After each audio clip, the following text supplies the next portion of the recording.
Thank the member from Halton for the debate. The member from Nepean Carleton. Thank you very much, Speaker. It is my pleasure to join the childcare debate in this Assembly right now. I've relished since the opportunity to arrive here in 2006 to discuss childcare and my beliefs as a progressive Conservative on how childcare should be developed in this province.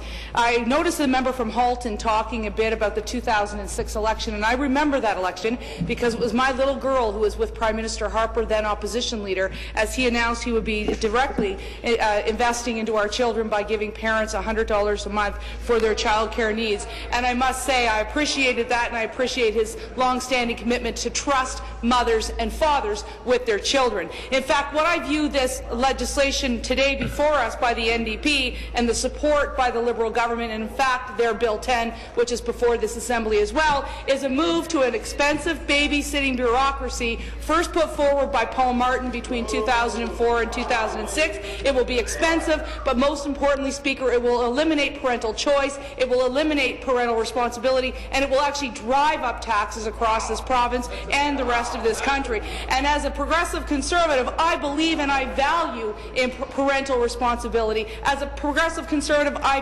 value parental choice, and I don't believe that this will be successful if these government-paid bureaucracies for children are implemented. In fact, what I believe, Speaker, what will happen is you will look in urban centres where there will be institutional childcare for our children, yet in suburban and high-growth areas like in Halton, like in Oakville, like in South Ottawa, like in Brampton, it will be more difficult for people to find the care that they need. In addition, it will be very catastrophic for rural Ontario. I can understand why the Liberals wouldn't understand anything about rural Ontario, given that they've been effectively shut out of those communities. But let me say this. I think that this is just picking a fight on behalf of Thomas Mulcair and on behalf of Justin Trudeau for the 2015 election, and I don't believe that that serves our purposes as legislators here in the province of Ontario. In fact, we have a bill before the Assembly, Bill 10, the Childcare Modernization Act, which I believe is equally as problematic for childcare in the province. In fact, what we know from Bill 10, and public hearings are ongoing as I speak right now, we know that they will eliminate the Liberals' 140,000 childcare spaces in independent settings across Ontario. We know, for example, that as a result of that, that'll increase parental contributions to childcare by as much as 30 to 40%, making childcare less affordable in the province of Ontario almost immediately. We know that those that will be affected most by what the NDP are proposing and what the Liberals are proposing are Montessori schools, who will be affected by their pedagogy as well as their ability to recruit people into their communities. We know that independent and religious schools will also be affected based on the curriculum issues. And we're hearing as we speak from people in boys and girls clubs across Ontario that there may be a negative impact on them as well based on the recreational requirements. So, Speaker, these are all issues that we are dealing with in the Assembly today.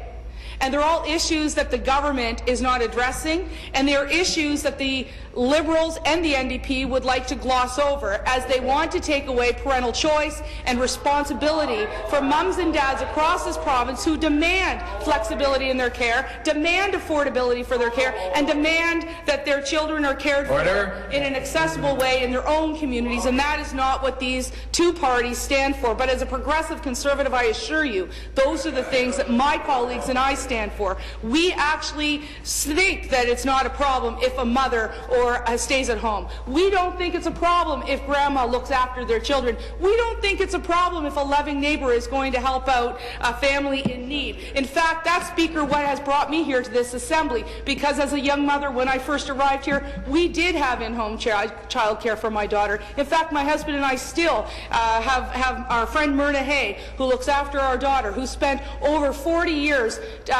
volunteering in my daughter's school. Who better to make a decision on childcare than a parent? And if the Liberals think and if the NDP think that we should take away parental responsibility, then that is their prerogative. But it will never be the prerogative of the Progressive Conservative Party of Ontario. In fact, Speaker, I also would like to point this out. In Bill 10 hearings, those who supported the government's legislation were those who were almost entirely funded or fully funded by the Government of Ontario. Why did they support this bill? Because they stand to gain the most. Speaker, I don't think that's right. I think that there are a lot of independent childcare operators out there. There are the Association of Daycare Providers of Ontario. Order. There are Montessori schools, there are private independent schools, there are private religious schools. There are other organizations out there that are quite capable of looking after our children, but don't take away parental choice, don't take away parental responsibility. It almost seems as if the Liberals and the NDP would choose to take our children from us at 6 months old and put them into an institutionalized setting until they're 18. I don't agree with that, Speaker. That's a nanny state. I don't believe in that. I believe that every parent, when they have a child, has a responsibility to ensure their child's safety, and I believe that they have a responsibility for a choice in childcare. And I also believe, Speaker, that it is the government's role to create regulations and to enforce them. And this is where we are today in the healthcare and the childcare debate in this province. We are in a situation where the government didn't do its job, it didn't enforce its regulations, and they have let children down who have not only been injured in care, but they have died in care, and that is on the government of Ontario. Don't take my word for it, however, Speaker. Take the Ombudsman's word for it. So as I stand here right now to defend my parental choice and my parental rights and my parental responsibilities, I can tell you, Speaker, that I believe, as a progressive Conservative, the best person in order to look after your child is you. And that is not something that I share with the NDP. It's not something I share with the Liberals, because they think it is government's job to look after your child. And in so doing, they take away your obligations as a parent, and this is something I've seen over the past couple of days in the committee hearings for Bill 10, and it is something I'm starting now to see is going to take shape in the 2015 election, notwithstanding the fact that not once, not twice, but 3 times the current federal government was elected on a platform on choice in childcare. If that is something that this Assembly chooses to ignore based on the coalition developing between the Liberals and the NDP, that will be their choice. But I can assure you, Mr. Speaker, that I will continue to defend mothers and fathers across this province who want to have a say on where their children get their care, who delivers that care, and where they get the care in their community. I see that we have a growing array of opportunities and options for mothers and fathers, and I think that needs to be extended. But we must remember as well that the Liberals first started trying to bring in this universal childcare that Paul Martin first talked about in 04-06 when they brought in full-day learning, which significantly hampered many of the childcare spots across this province, particularly those who are licensed or unlicensed. And that's the reality, Speaker, is that this is just an extension of a government policy which is bound and determined to have our children raised by the state rather than raised by us. They simply don't trust us, and I think that is a shame, and it's something that I'll continue to oppose. I don't understand why they would refuse to allow grandmothers, neighbours, or even in-home childcare facilities, or even licensed childcare facilities across the province look after our children if that is what we choose. Now, Speaker, I understand from the enormous amount of heckles and hoots and hollers, particularly from the older gentlemen in this Assembly, that they don't think, as a mother, I should be looking after my own child. In fact, they want to tell me how to look after my child. And I respectfully, Speaker, think... Member from Hamilton, Stony Creek, come to order, please. And so, again, Speaker, childcare is a very passionate debate, particularly for those of us young mothers in this Assembly who want to share our views and have our needs met in childcare. I will tell you, Speaker, and I'll relate this story back to 2007, and then I'd like to share my time with one of my colleagues. In the 2007 election, my father passed away in the first week of the campaign. My daughter was just under 2 years old. She was about 18 months old. She was quite sick, and obviously I had dealt with a significant loss at the age of 32.